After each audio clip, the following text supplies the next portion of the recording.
Olá, eu sou o Marcos Valério XR, no dia 29 de setembro de 2021 e em primeiro lugar quero deixar claro que você pode ficar tranquilo que não há nenhuma imagem aversiva neste vídeo.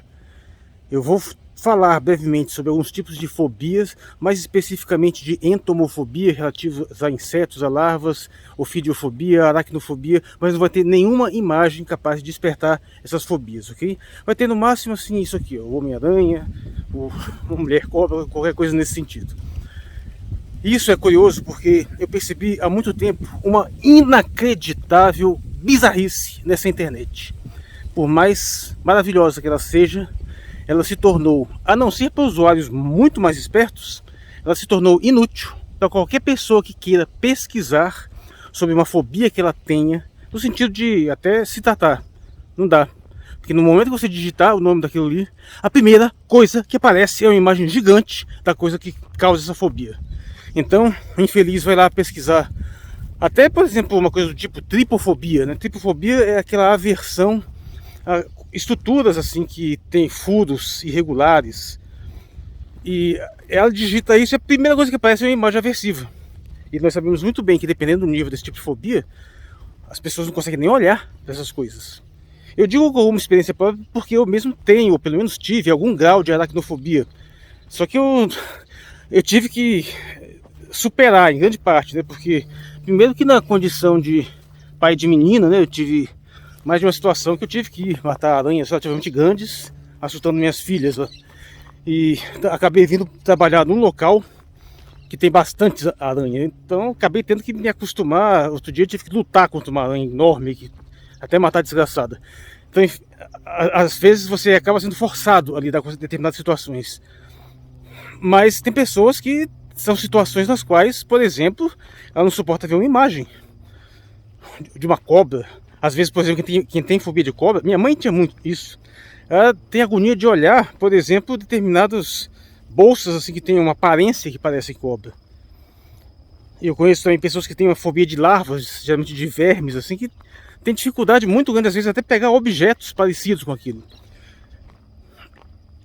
Uma coisa muito interessante que eu queria compartilhar aqui são basicamente duas percepções. Uma delas é uma das maiores burradas, uma das maiores falsificações que eu já vi na internet a respeito de divulgação de fatos, não exatamente pela internet em si, mas por portais de notícias, onde uma pesquisa a respeito de determinadas fobias específicas de cobras e aranhas, que são as mais comuns, ela tinha uma determinada conclusão e os órgãos de mídia divulgaram o absoluto oposto do que ela dizia. Basicamente as notícias foram que medo de cobras e aranhas são aprendidos muito cedo na infância. E essa reportagem dizia que em algum momento as pessoas adquiriam esses medos de uma forma assim, pelo ambiente, por aprendizado, de forma até sugerindo vagamente ser cultural. De uma certa forma era uma divulgação que reverberava essa ideia de determinismo cultural, de que todos os nossos conteúdos, nossos comportamentos são determinados socialmente. E eu fiquei super desconfiado nesse negócio. Eu fui atrás dessa pesquisa e eu inclusive um artigo pequeno, até nem nada complicado de se ler. Ele dizia o absoluto contrário. Na realidade, a confusão é até um pouco compreensível, porque ela dizia basicamente duas coisas. Primeiro, que não existe uma fobia objetiva no sentido descritivo. Que, por exemplo, a pessoa que sofre de ofidiofobia, não é que ela tem medo da espécie cobra porque é uma espécie viva de determinadas características. Não. Ela tem aversão a um tipo de estrutura física que tem determinadas características e aparências e que vai despertar essa aversão, mesmo que não seja uma cobra, basta que pareça. A pessoa que sofre de aracnofobia, por exemplo, ela pode ver um objeto que remeta vagamente a uma aranha e mesmo sabendo que é aquele objeto, ainda assim causa uma determinada aversão. Eu lembro que eu e minha filha tivemos assim alguns sustos com um helicóptero que eu comprei uma vez, um helicóptero de brinquedo, que ele tinha várias hélices, assim, tipo umas 7 pás, e de vez em quando, do jeito que ele aparecia de hoje, parecia uma aranha, né? E o mais curioso, esse tipo de fobia Mesmo quando você sabe que você está diante de uma simulação que não é aquela coisa ali, ela continua funcionando. Se você pegar uma réplica de um objeto, de uma criaturinha assim, de um verme, de um escorpião, qualquer coisa que te cause fobia, você sabe que é uma réplica, sabe que não é verdadeira e vai continuar causando fobia do mesmo jeito. Por exemplo, a pessoa que sofre de quiropterofobia, que é o medo de morcegos, ela não necessariamente vai ativar esse medo nos morcegos em si. Muitas vezes ela pode ficar incomodada. Geralmente, no caso dos morcegos, é associado à asa membranosa. Eu também não vou mostrar aqui, se for o caso. Mas a ideia de asa de um dragão pode causar esse tipo de repulsa. No meu livro, Das 4 Damas do Apocalipse, eu explorei esse fato de que a asa da súcubus pode causar esse tipo de aversão. E, curiosamente, eu li relatos de pessoas que têm aversão, pode ter se incomodar até com um guarda-chuva. Porque vagamente a armação de um guarda-chuva e a película do pano podem lembrar a asa de um morcego. Portanto, você vê que a situação é bastante complicada, é bastante indireta. Então, o que essa pesquisa dizia? Que não é uma coisa específica de uma realidade objetiva, é de um tipo de aparência que, num determinado momento, coincide com aquilo. E outra coisa que ela dizia é que isso não surge logo no começo, no início da vida, vai aparecer ao longo do desenvolvimento.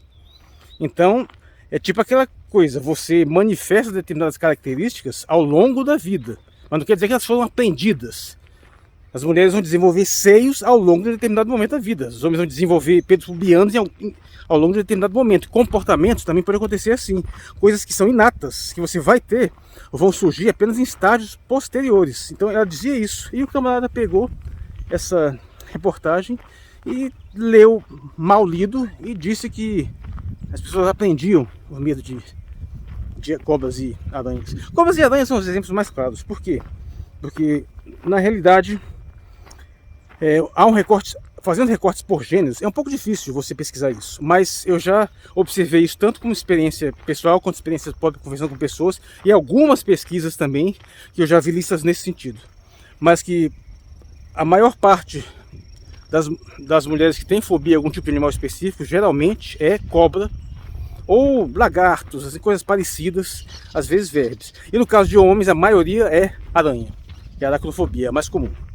E claro, eu estou falando basicamente de fobias relativas, no geral, do universo da entomofobia, né, que geralmente se associa a essa questão de pequenos animais, artrópodes, insetos, porque é muito diferente, por exemplo, você falar desses tipos de fobias mais sociais, medo de falar em público, às vezes medo de altura, porque nesses casos, uma imagem só não desperta o objeto fóbico. Por exemplo, quem tem fobia de altura, acrofobia, ou astrofobia, ou quem tem agorafobia, esses tipos de fobias mais específicos, você mostrar uma imagem aqui, tipo essa, a pessoa não vai ficar com medo disso. É muito diferente você ter uma aracnofobia e jogar a imagem de uma aranha aqui. Por exemplo, vou colocar uma imagem agora, não é uma aranha, é uma pessoa, uma mulher dançando, mas olha só que um simples modo de tentar simular a aparência de uma aranha pode causar um certo incômodo. Tá vendo isso aí? Mas bem, então, veja bem, essas fobias são as mais comuns. E eu gostaria muito de saber por quê. Eu pensei muito sobre esse aspecto, por que essas em especial.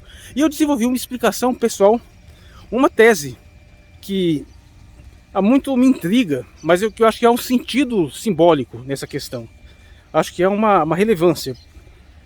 Basicamente, eu arrisco dizer que isso tem uma espécie de inversão simbólica com relação ao sexo. De uma certa forma, da mesma forma como a cobra faria uma representação simbólica inversa da genitália masculina, uma aranha faria da genitália feminina. Então, de algum modo, alguns elementos míticos, alguns elementos ancestrais, alguns elementos arquetípicos fariam com que, ao contemplar, por exemplo, uma aranha, de uma certa forma um homem sentisse para aquilo ali uma aversão equivalente à atração que ele sente pelo sexo feminino e vice-versa. Bem, eu posso estar sendo muito personalista nesse sentido, porque de uma certa forma eu tenho um histórico pessoal a esse respeito. Eu sempre tive uma relação de fascínio e também uma certa aversão com aranhas. Meu super-herói favorito durante muito tempo foi o Homem-Aranha. Eu gostava muito de assistir vídeos, documentários daqueles que passavam na TV sobre aranhas, que tinha aquelas imagens em bastante close, e eu vi isso numa boa quando era criança. E depois da adolescência que eu comecei a gerar uma aversão maior. E ao mesmo tempo eu penso que também está começando a diminuir agora, quase 50 anos, já baixou um pouco a libido, já baixou um pouco a testosterona. Eu também tenho a impressão que diminuiu um pouco essa aversão, sabe? Mas além disso, no meu histórico pessoal, eu passei a ter certo fascínio por determinadas associações imagéticas de mulheres com aranhas, como por exemplo essas aqui. Isso aqui, quando eu era pequeno, eu vi essa cena no filme dos Trapalhões. Rapaz, esse negócio não saiu da minha cabeça, isso me deixou ligeiramente fascinado. Essa outra aqui, ó, do filme do Jerry Lewis, aí eu tinha vontade de fazer um vídeo só comentando essa cena aqui, o tanto que ela é simbólica, o tanto que ela é representativa. Mas são coisas que ficaram imersas na minha cabeça, então durante muito tempo eu fantasiava essa ideia de mulheres vestidas de preto, agindo de uma forma parecida com essa, ao mesmo tempo que a minha aversão pela criatura em si aumentava. E eu dei uma certa sorte, porque geralmente onde eu morava costuma ter muito pouco, isso diferente do que aqui. Aqui agora eu tô numa mata de galeria. Aqui é cheio de aranha. Se eu for ali naquela casinha ali, entrar lá dentro, de vez em quando eu vou lá dentro, é difícil de encontrar uma aranha lá dentro. Então eu tive que acostumar. Mas assim, talvez eu esteja sendo personalista. Então se alguém puder até contribuir, reforçar, ou até ajudar a questionar, eu agradeço. É um daqueles meus possíveis projetos de pesquisa que eu acabei não levando adiante, né? Provavelmente nem vou, porque tem tanta coisa para fazer nessa vida. Então essa seria a explicação simbólica que me ocorre na tentativa de vislumbrar alguma explicação para esse fenômeno, porque essa especificidade. No caso das cobras talvez não seja tão claro, porque o universo feminino é sempre um pouco mais complexo, um pouco mais variado, mas nesse sentido, no caso masculino, acho que é mais claro. Basta você observar, quando você vê filmes que exploram esse tipo de fobia, de tipo de terror, e esses filmes estão restritos a animais reais, nesse sentido assim de repulsa, o mais comum é a aranha. Os filmes que exploraram esse negócio de aversão à aranha são mais numerosos do que qualquer outro. Na realidade, eles estão muito em moda ultimamente, né? Mas na década de 90 chegou a ter o tal do aracnofobia, com esse nome mesmo, né? Inclusive tinha até um slogan meio bizarro lá que dizendo que nos anos 70 tinha sido tubarão, nos anos 80 tinha sido alien, e nos anos 90 ia ser aracnofobia. Teve um filme só, o filme é até legalzinho. Teve, acho que o último que eu me lembro, o tal do Eight-Legged Freaks. Não vou mostrar imagens aqui. O Eight-Legged Freaks é bastante engraçado, até o filme até meio cômico. E eu lembro que na minha infância tinha muitos filmes, bastava em reprises, às vezes na sessão da tarde, muitos filmes que exploravam isso. Eu nunca vi uma coisa, por exemplo, equivalente com escorpiões. Tinha muito de abelha também, né? Mas a questão das abelhas é por causa de uma questão real. De fato, houve um temor muito grande nos Estados Unidos quando começou a haver a inserção de determinadas abelhas de procedência africana no ambiente norte-americano. Inclusive, esse temor ocorreu por aqui também, das abelhas assassinas, as coisas desse tipo. Mas assim, só para deixar claro, eu acho que é bem claro que a fobia masculina de animais pequenos, a mais comum é a aracnofobia. E o que para as mulheres é a ofidiofobia, ou talvez alguma coisa mais específica, larvas, lagartos, nesse sentido. Então, a minha tese é essa, que existe algum tipo de inversão simbólica trabalhando nesse sentido, que explicaria essa aparência. Uma das coisas que me ajudou a reforçar essa ideia é porque uma vez eu vi uma confissão de lésbicas dizendo que elas têm muito medo de aranha também. Infelizmente eu não tenho dados para demonstrar isso de uma forma mais clara, mas me parece sim que, da mesma forma como é muito popular entre homens, também é muito popular entre lésbicas. E isso faria um sentido simbólico. Claro, eu teria que fazer um estudo muito mais profundo para corroborar isso aí, uma pesquisa mais ampla, mas eu arriscaria que isso tem uma alta possibilidade de ser verdade. E para finalizar, que conselho eu posso dar para a pessoa que tem alguma dificuldade nesse sentido? Que é um problema que você tem aqui na própria internet, por exemplo, você às vezes é exposto a uma determinada imagem desagradável. Muitos memes por aí exploram isso, às vezes você toma sustos aí adoidado dependendo do grupo virtual que você frequenta, coisas desse tipo, né? Aliás, é uma coisa que eu acho que deveria ter um tipo de mecanismo de proteção, aí um determinado de filtro. Por exemplo, você ser obrigado a taguear determinadas imagens de forma correta e o sistema advertir contra, da mesma forma como adverte sobre imagens chocantes de violência, às vezes imagens de sexo, às vezes imagens de sangue, poderia ter algum dispositivo que também protegesse nesse sentido, que é bastante curioso que não há. Mas o que eu posso dizer é que, se essa minha tese estiver correta, parece que uma dessensibilização num sentido também vai no outro. Ou seja, você reduz, no caso do homem, você reduzir um pouco a sua apreciação das mulheres em si, especialmente quando você vê imagens muito explícitas, pode ter um efeito compensatório no sentido também de reduzir a aversão, no caso, a aranhas. E o contrário, se você consegue fazer um determinado tipo de tratamento onde causa essa redução da aversão, em tese também diminuiria um pouco a sua libido. Isso aí fica aberto, eu não sei se isso seria confirmável, mas é uma coisa que eu arrisco dizer. E tem alguns elementos para isso também. Para mulheres, no caso da ofidiofobia, a mesma coisa. Esse é até mais, vamos dizer, mais sacramentado simbolicamente, né? Afinal nós temos a ideia da serpente do Éden. Então isso está mais associado, assim, até a noção de que a mulher foi tentada pela serpente como o inimigo primordial da humanidade. Então aí tem até essa associação.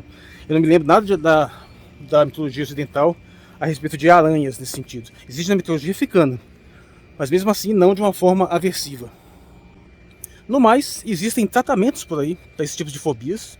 Esses tratamentos não são, sob hipótese alguma, traumatizar a pessoa, não é você chegar lá fazer um tratamento contra mediano e o cara joga uma areia na sua cara, não funciona assim, eu sei que... Mas assim, uma coisa que eu posso garantir que funciona é a de sensibilização progressiva. É você começar muito lentamente, se habituando a criaturinhas pequenas, e com o tempo você ir aumentando a convivência aos poucos. Funciona, isso infalivelmente funciona. O problema é que é um processo muito longo e difícil de controlar, né? Por exemplo, eu não vejo nenhuma possibilidade de você achar aqui na internet alguma coisa que te ajude nesse sentido. Por exemplo, um site onde eu já procurei, onde você tivesse, vou fazer esse processo todo, então todo dia eu vou instalar um programa que todo dia ele gera uma imagenzinha assim discreta na minha tela que eu vou me acostumando. Então, dia tal, uma aranhazinha bem pequenininha na tela, depois passa, até que mais de um ano depois está finalmente aparecendo aranhas grandes, você se acostumou.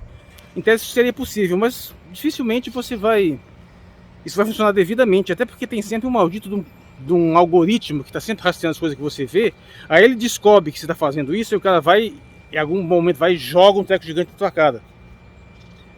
Você fica meio vulnerável.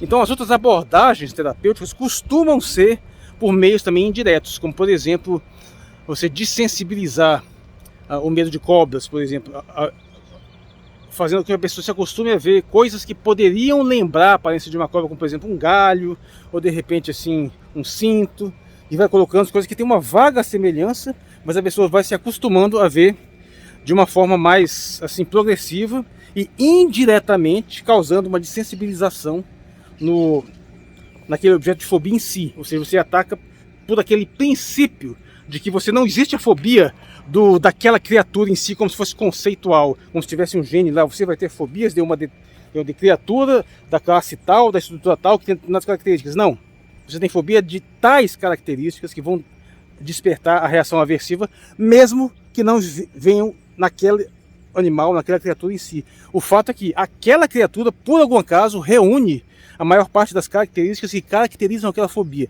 E evidentemente, isso tem um histórico evolutivo adaptativo. É óbvio que não é interessante do ponto de vista evolutivo, que você seja muito amigável a determinados tipos de animais que podem ser peçonhentos, podem ser perigosos. Por outro lado também, o medo excessivo, ou seja, aquela reação extremamente intensa que às vezes te impossibilita de fazer coisas simples, também evidentemente é prejudicial. Então é interessante que você se trate nesse sentido.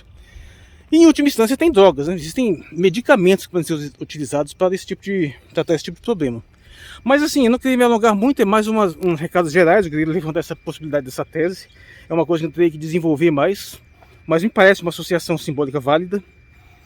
O modo como os impulsos sexuais afetam as pessoas é extremamente diversificado. E a gente tem muito estudo no modo direto, como ele afeta nas variações, mas tem poucos estudos dos modos indiretos, nas aversões compensatórias. Então, só para ficar essa breve contribuição aqui para quem se interessar pelo assunto, eu sou o Marcos Valério XR, no dia 29 de setembro de 2021. Obrigado por sua atenção.